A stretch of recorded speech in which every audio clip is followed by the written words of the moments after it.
हम रंजना कर घर आंगन चैनल से एगो सिद्धांतक गीत लऽ के आयल छी। सुनू। एती एती राती बाबा कहमा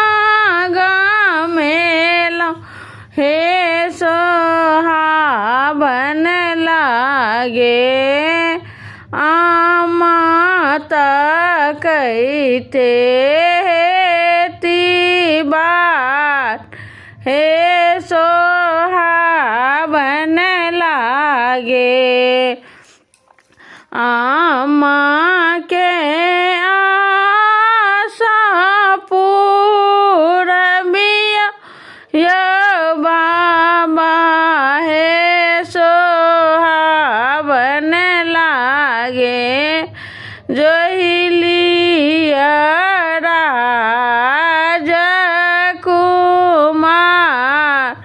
हे सोहाबन लागे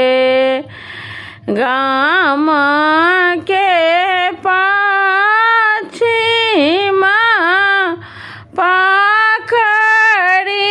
गछिया, हे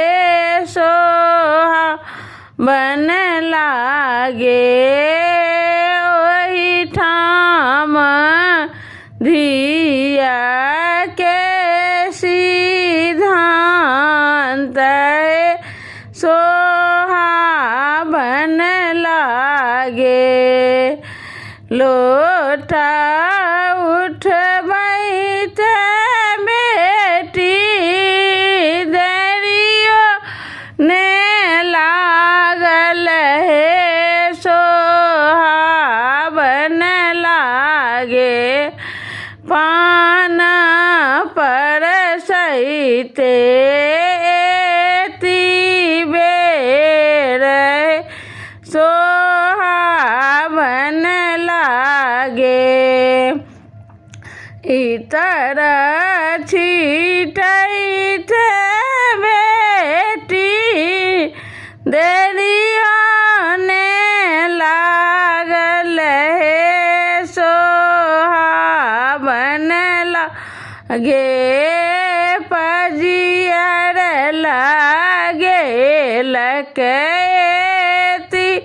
बेर, हे सोहाबन लागे